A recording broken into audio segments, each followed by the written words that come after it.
میں یہ ضرور کہوں گا کہ ستیہ منش کے لیے دو لکش بڑے اہم ہوتے ہیں۔ پہلی بات تو جو سب سے اہم ترین لکش ہے وہ یہ کہ ایک تو اس کے اندر بھگوان کا ڈر ہونا چاہیے اور اسے بھگوان کے در کا یقین ہونا چاہیے۔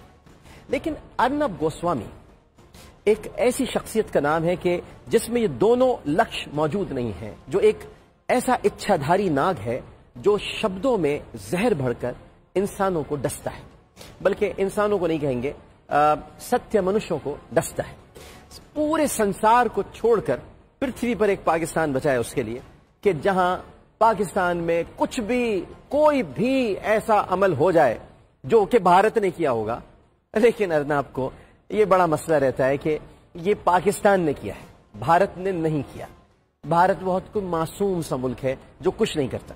اور صرف یہی نہیں بلکہ اس کے جو نظریاتی جنس کے لوگ ہیں، یعنی نظریاتی جنس کے ہم جنس، دیکھیں نا بات کو پکڑیے گا نہیں، نظریاتی جنس کے جو ہم جنس ہیں وہ بھی کچھ نہ کچھ کرتے رہتے ہیں۔ جیسے کہ ابھی آج ہی مجھے یہ پتا چلا، ویسے تو بہت ساری خبریں آج کی بھی ہیں، ان کا جو ڈرون آیا تھا اس کے ساتھ جو ہماری سینا نے کیا وہ بھی ہم تھوڑی دیر میں بتاتے ہیں، لیکن انہی کا جو ایک ہم جنس ہے، بھارتی رکن پارلیمنٹ ہے، اس نے بھی ایک کیچڑ سے لدا پھندا ایک شخص، ایک انسان ہے، منش، اور اس نے ایک بل پیش کیا ہے، اور اس بل میں یعنی پرائیویٹ ممبرز ڈے پر وہ قرارداد پیش کرنا چاہتا ہے، اور اس میں وہ یہ کہنا چاہتا ہے کہ پاکستان کو دہشت گرد ترین ملک قرار دیا جائے، وہ یہ کہہ رہا ہے۔ اچھا، اب یہ ہم پہلے دیکھیں گے ارنب جل ککڑے کی جلاوٹ، اس کے بعد ہم دیکھیں گے بھارتی رکن پارلیمنٹ کی گراوٹ، اور پھر اس کے بعد ہم ہماری پاکستانی سینا کے ہاتھوں بھارت کی روتے ہوئے چلاوٹ دیکھیں گے، اور پھر نیلے پیلے کی ڈرون کے گرنے کے بعد لگائی بجھائی بھی دیکھیں گے۔ لیکن پہلے ذرا دیکھتے ہیں ارنب کی بوکھلاہٹ، جلاوٹ، چلاوٹ۔ Only Arvind Kejriwal and Pakistan want India to show proof. Arvind Kejriwal must be gloating and very happy because he's all over the Pakistani press. Every Pakistani newspaper has Arvind Kejriwal's face on it. The Pakistani establishment is praising Arvind Kejriwal as the man who exposed his own country and his own government. You are sounding more like a mix of Clint Eastwood and Rajnikant. Why don't you want to come on a debate on Triple Talaq on this channel? How about doing it on your new channel? Why on this old channel? Let us start a new beginning. Some people are trying to create deliberate panic about people's money going waste. Bye bye black money is the hashtag. I don't know what they're complaining about. And across the world, people have lost their patience with Pakistani terrorism and the hypocrisy of Pakistanis who refuse to accept the reality of Pakistani terrorism. ایسے نہیں چلے گا بھیا۔ کبھی کبھی تو مجھے لگتا ہے کہ یہ لفظوں کا ہی ناشتہ کرتا ہے، جس طرح یہ چبا چبا کے لفظ بولتا ہے، اور لگتا یہی ہے کہ کھانے کو کچھ نہیں ملتا، یہ لفظ کھاتا ہے، اور وہ بھی لفظ خالی وہی جو کہ پاکستان کے خلاف اس کے منہ سے ادا ہو رہے ہوں۔ ارنب بھیا اب ایسا نہیں چلے گا، بہت ہو گیا، بڑا بولتے رہے بھیا، تم بڑے بڑ بولے ہو، بڑے چپڑ قناتی ہو بھیا، لیکن اب ایسا نہیں چلے گا، اب ہم آ گئے ہیں، اب ایسا چل نہیں دیں گے ہم۔ یہ جو آپ فرما رہے ہیں، ذرا پہلے یہ تو بتائیے، آج لائن آف کنٹرول میں آپ نے کیا آج کیا کر دیا لائن آف کنٹرول میں؟ دوسرا پہلو کچھ پتا ہے آپ کو؟ آج ہم نے لائن آف کنٹرول میں 2 بچے شہید کر دیے، 2 معصوم بچے، ان کا خون پی گیا، ان کا گوشت کھا گئے، اور آپ کہتے ہیں پاکستان دہشت گرد ہے۔ ارے سب سے بڑے آتنکوادی تو بھیا تم ہو، تمہارے اندر سے تو آتنکواد پھوٹ پھوٹ کے باہر نکلتا ہے، ورنہ آج دیکھیے آپ، ایک 7 سالہ بچی، 4 سالہ بچہ آپ نے شہید کر دیا، اور یہ جس طرح سے آپ نے LOC کی خلاف ورزی کی ہے، اور مسلسل کرتے چلے آ رہے ہیں، مسلسل کوئی دن نہیں گزرتا جب آپ لائن آف کنٹرول کی خلاف ورزی نہیں کرتے۔ اس کے ساتھ پھر آپ کے ایک رکن پارلیمنٹ ہے، انہوں نے جی ایک بل پیش کر دیا کہ پاکستان کو دہشت گرد ترین ملک قرار دیا جائے۔ ارے بھیا آسام میں کیا ہوا کل؟ آسام میں بھی کیا بھارتی فوج کو پاکستانی سینا نے مارا؟ پاکستانی فوجی پہنچ گئے تھے کیا؟ وہ کوئی راستہ واسطہ کوئی شارٹ کٹ نکلتا ہے آسام جانے کا؟ آسام میں آپ ہی کے تو ہیں نکسل باغی جو آپ سے لڑ رہے ہیں، آپ کی حکومت سے لڑ رہے ہیں، آپ سے لڑ رہے ہیں، تو مودی کو ویسے بھی دیکھ کے لڑنے کا دل چاہتا ہے، یہ کوئی بھی آدمی اس کو دیکھے گا تو لڑنے کا ہی دل چاہے گا۔ تو یہ وہ کہاں سے آ گئے جو آسام میں ہوا ہے کل جو گزشتہ کل تھا، وہ کیا ہوا، کس نے مارے، وہ کون لوگ تھے؟ تو آپ پھر ڈرون لے کے آ گئے یہاں پہ آج۔ اتنا سب کچھ ہونے کے باوجود اتنا سمجھائے جنرل راحیل شریف نے ہمارے جو سیناپتی اور سیناپتی نے آپ کو سمجھایا، بہت اچھی طرح سمجھایا کہ بھئی دیکھو اپنے آپ کو سدھار لو، سمجھ لو، مرد بن جاؤ۔ مودی کو کئی مرتبہ کہا مرد بن جاؤ، حالانکہ انہوں نے شادی بھی نہیں کی، پھر بھی ہمیں راحیل شریف صاحب فرماتے مرد بن جاؤ، مان لیا کرو تمہارے لوگ بھی مارے جا رہے ہیں، نہیں مانتے، اور آج ڈرون لے کے آ گئے، ڈرون لے کے گھسے اور ڈرون 60 میل کے اندر لے کے آ گئے، پاکستانی حدود کے 60 میل کے اندر۔ انہوں نے کہا بھیا آجا بھیا آجا۔ جیسے ہی آیا ڈرون، اس کی ایسی پٹائی کی ہماری پاکستانی سینا نے کہ پھر نیلے پیلے نے لگائی بجھائی کی، اور نیلے پیلے کی لگائی بجھائی یہ تھی کہ وہ تو بھارت نے خود ہی مار گرایا، پھر وہ خود ہی اس کو لے کر چلے گئے۔ اب ایسا لگ رہا تھا کچھ سامان گر گیا تھا ان کا، تو وہ آئے اس کو اٹھایا، سب لے کر چلے گئے۔ بھائی ایجنڈا ہے، نظریہ ہے، کیا ہے؟ یہ دوسرا پہلو کیوں نہیں بتانے دیتے لوگوں کو؟ اب ہم آ گئے نا تو ہم دوسرا پہلو بھی بتائیں گے۔ تو ڈرون گرا تھا، وہ کچھ سامان نہیں گرا تھا، اوپر سے بلیک باکس نہیں گرا تھا، ترکاریاں سبزی نہیں گری تھی کہ اٹھا کے لے گئے، ڈرون گرا تھا، ڈرون لگائی بجھائی والے، ڈرون گرا تھا، ڈرون اٹھا کے نہیں لے کے جاتے۔ ڈرون جب گرتا ہے تو اس کو گرایا جاتا ہے، مارا جاتا ہے، جو آج پاک فوج نے گرایا۔ تو یہ دوسرا پہلو بتانے کے لیے بول میں عامر لیاقت حسین موجود ہے، اور بات سن لو بھیا وقفے میں جانے سے پہلے، اب ایسا نہیں چلے گا۔ دیکھ رہے ہیں پاکستان کا نمبر 1 شو، ایسے نہیں۔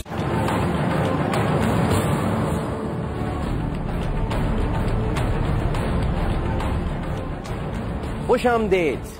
بھارت کی ایک مہیلا وزیر ہے، ان کا نام ہے سشما سوراج، معاف کیجیے گا غلطی سے سور نکل گیا تھا، سشما سوراج۔ تو یہ جو سشما سوراج ہیں آج کل یہ دلی کے ایک اسپتال میں زیر علاج ہے۔ زیر علاج اس لیے کہ ان کے گردے فیل ہو گئے ہیں، اور وہ بھی ایک نہیں، دونوں ہی گئے۔ تو بہت ہی انتہا پسند خاتون ہیں، اور بڑی مدتوں سے، اگر شاید آپ کو یاد ہو اور وہ فوٹیج مل جاتی تو میں آپ کو ضرور دکھاتا کہ بابری مسجد جب شہید ہو رہی تھی تو ہدایات دینے والوں میں یہ سشما سوراج بھی شامل تھی۔ تو یہ جو سشما، میں آگے والا لفظ ہی نہیں بولوں گا، خواہ بخوائی میں برا مان جائیں گی، تو ویسے بھی جان کہہ کر جو بلایا تو برا مان گئے، آئینہ ان کو جو دکھایا تو برا مان گئے۔ تو جو سشما سوراج ہیں، ان کی گردے دونوں فیل ہو گئے ہیں۔ اب مسئلہ کیا ہوا، پہلے ذرا آپ کو ہم بتا دیتے ہیں کہ مسئلہ ہے کیا، اس کے بعد پھر ہم دوسرا پہلو آپ کو بتائیں گے۔ ذرا مسئلہ سمجھ لیں، مسئلہ کیا ہے ذرا دکھائیے۔ کل تک بھارت میں مسلمانوں کو علیحدگی پسند ہونے کا تانا دے کر ان سے تحفظات کا اظہار کرنے والی اور پاکستان کو دہشت گردوں کی آماجگاہ قرار دینے والی بھارتی وزیر خارجہ سشما سوراج اب مسلمانوں کی جانب سے ان کو گردے عطیہ کرنے کی پیشکش پر یہ کہہ رہی ہیں کہ اس کا مذہب سے کوئی تعلق نہیں۔ اصل میں ہمارے یہاں چونکہ اچھی طرح بولنا چاہتے ہیں لوگ تو سوراج بول دیتے ہیں، اصل میں یہ سورگ جیسے ہوتے ہیں نا، سورگ کہتے ہیں جنت کو، تو یہ سور راج ہے اسی طرح سے، مطلب یہ کہ اچھا راج ایک ہے۔ تو ان کا مسئلہ یہ ہوا کہ ان کو گردوں کی ضرورت پڑ گئی۔ اب کیا ہوا کہ زندگی بھر مسلمانوں کے خلاف، مسلمان ایسے، مسلمانوں کو بھارت سے چلے جانا چاہیے، مسلمانوں کو بھارت سے نکال دو، راشٹریہ سیوک سنگھ جو کہہ رہی ہے وہ درست کہہ رہی ہے، بجرنگ دل والے درست ہیں، بجرنگ دل والے جو ہیں، بھارتیہ جنتا پارٹی تو ہے ہی درست کیونکہ ان کی مودی کی پارٹی ہے۔ لیکن جب گردے فیل ہوئے تو پھر انہیں گردوں کی ٹرانسپلانٹیشن کا خیال آیا، وہ بھی انہیں نہیں آیا، نئی دلی کے اسپتال والوں کو آیا۔ تو اب کسی ڈونر کی تلاش تھی۔ پاکستان میں تو ادیب الحسن رضوی صاحب نے قانون بنا دیا ہے کہ پاکستان میں گردہ نہیں بیچا جا سکتا، پاکستان میں گردہ گھر والے ہی دے سکتے ہیں اپنے گھر والے کو، لیکن بھارت میں ہر چیز بیچی جاتی ہے، ایمان وہاں بکتا ہے، عقل و شعور وہاں بکتا ہے، ستیہ اہنسا سب بکواس، تم بھی قاتل ہم بھی چور، بلکہ یہ کہنا چاہیے کہ مورتی کتنی عقیدت سے بنائی رام کی، پھر سجایا سیتا کالی مائی سے دکان کو، اور کیا تقدس عظمت انسانیت کا وہ گنے 4 آنے میں جو اپنے بیچ دیں بھگوان کو۔ تو یہ تو ہر چیز بیچتے ہیں وہاں پہ اور خریدتے ہیں, تو وہاں گردے بیچنے کا بھی چکر ہے. تو وہاں ایک مسلم نے کہا کہ میں آپ کو گردہ دے دوں گا. وہ بڑی خوش ہو گئی بھائی سشما, وہ کہتی ہیں میں تو یہ گردہ لوں گی, تو گویا اس گردے پہ ان کا حق ہے. اور تم نے ہماری تلی کھا لی, گردہ کھا لیا, کلیجہ کھا لیا, دل کھا لیا, پورا جسم کھا لیا, گجرات میں ایک ایک مسلمان کو ذبح کر کے کھا لیا, شاکاہاری بن گئی تم. یعنی پہلے تو برہمن تھی, اب شاکاہاری بن گئی, اب وہ گردہ بھی کھا جاؤ گی. اور گردے پہ اتنی خوش ہیں وہ, ان کی خوشی آپ کو کیا بتاؤں. وہ کہتی ہیں کہ گردے کا مذہب سے کوئی تعلق نہیں ہوتا, وہ اس مسلمان کا بھی ہو تو نکال لو گردہ, تو اس کا مذہب سے کوئی تعلق نہیں ہے. وہ مجھے مرزا غالب یاد آ گئے پھر سے دوبارہ, تو پھر آپ کہیں گے غالب پھر یاد آ گئے. غالب یاد آ گئے مجھے. وہ غالب یوں یاد آئے کہ غالب گزر رہے تھے محلے میں سے, تو ان کے ایک دوست تھے, اس کا نام تھا نیتن داس. تو انہوں نے ان کو دیوالی پہ بلایا ہے, تو دیوالی پہ بہت ساری مٹھائیاں تھیں. تو جب مٹھائی کھانے لگے تو کسی مولوی صاحب نے کہا مٹھائی کیوں کھاتے ہو بھائی, تو ہندو کی مٹھائی ہے. تو انہوں نے کہا یہ بھی ہندو ہوتی ہے کیا, قلاقند بھی مسلمان ہوتی ہے کیا, چمچم کا بھی کوئی مذہب ہے. تو سشما نے یہ سوچا کہ غالب نے جو کہا تھا وہی میں بھی کہہ دوں, بھائی گردے کا کوئی مذہب تھوڑی ہوتا ہے, مسلمان کا ہو یا ہندو کا, لگنا جہاں پر ہے وہ لگ جائے گا. تو بھائی آپ نے مسلمانوں کا گردہ تو لینے کا فیصلہ کر لیا, اور مسلمانوں کا دل بھی رکھ لیا کرو, کبھی دل بھی ہمارا رکھ لو. سکھوں کا دل رکھ لو, تاملوں کا دل رکھ لو, نکسلوں کا دل رکھ لو, سب کا دل رکھ لو. گردہ لینے کے چکر میں آپ لوگ, ہاں یہ گردہ کسی طرح آپ کو مل جائے, اس کے لیے آپ ٹویٹس کر رہی ہیں اور ٹویٹر پر اس کی وضاحت کر رہی ہیں کہ گردہ لینے میں کوئی برائی نہیں ہے, گردے کی کوئی آبلیگیشن. ہم کب کہہ رہے ہیں, ہم بھی نہیں کہہ رہے, ضرور لیں, لیکن اتنا گردہ تو رکھیں کہ گردہ لینے کے لیے کم از کم زبان سے اچھے الفاظ تو ادا کریں. اتنا گردہ تو رکھیں کہ سچ بولنے کا حق ادا کریں. اتنا گردہ تو رکھیں کہ جب گردہ لینے جا رہی ہیں جس قومیت سے, جس نسل سے, جس قوم سے, جس مذہب سے, ان کے بچوں کو تو نہ ماریں. یہاں پاکستان میں گھس کر قتل و غارت کرنے کے لیے ڈرون تو نہ بھیجیں, کشمیر میں چھوٹے چھوٹے بچوں کو قتل تو نہ کریں, برہان کو شہید نہ کریں, وہاں پر لوگوں کو گھروں میں بند نہ کریں, عورتوں کی عزتوں کو پامال نہ کریں, اور اقوام متحدہ میں کالی ماتا کی طرح چلاتی ہوئی, چنگاڑتی ہوئی اپنے لب و لہجے کو ذرا سنبھال کے رکھیں. کیونکہ پھر کبھی کبھی مسلمان سے گردہ لینا پڑتا ہے, کیونکہ جب مسلمان سے گردہ لینا پڑتا ہے تو اس لیے میں سب سے کہتا ہوں, آپ کو بھی کہتا ہوں سشما صاحبہ, کہ جب یہی کرنا تھا تو پھر ایسے نہیں چلے گا. ایک وقفے کے بعد آتے ہیں. بڑپن شو ایسے نہیں چلے گا.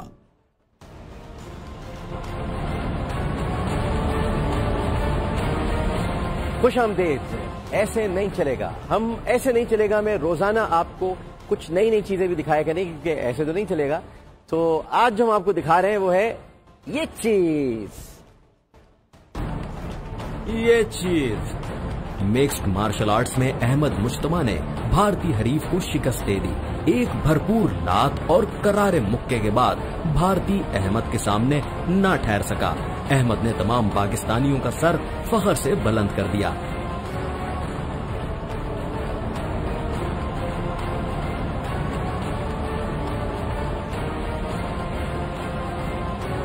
ریسلنگ رنگ ہو یا جنگ کا میدان, پاکستانی بھارت کو ہر میدان میں دھول چٹانا جانتے ہیں.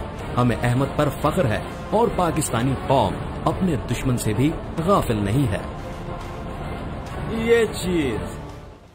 یہ چیز لیکن ہمیں احمد پر فخر ہے, مگر جو ساتھ ساتھ اخبار چل رہا تھا نا, ایک ٹریبیون, انہیں فخر نہیں ہے. انہوں نے یہ خبر لا کے پھر اپنا ایک نظریہ یا ایجنڈا اس پر ڈال دیا کہ پاک بھارت مسئلوں پر زیادہ توجہ ہے, اس پر نہیں. اچھا تو کیا ہم اپنے دشمن سے غافل ہو جائیں؟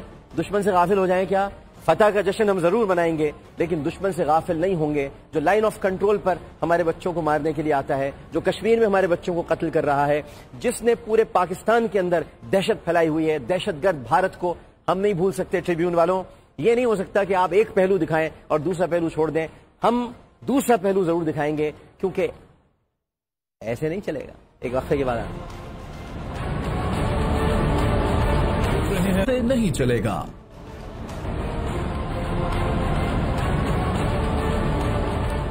خوش آمدید. من چاہے روگ بھی سردیوں کی دھوپ کی طرح ہوتے ہیں, ان کی تپش سے نکلنے کو جی ہی نہیں چاہتا.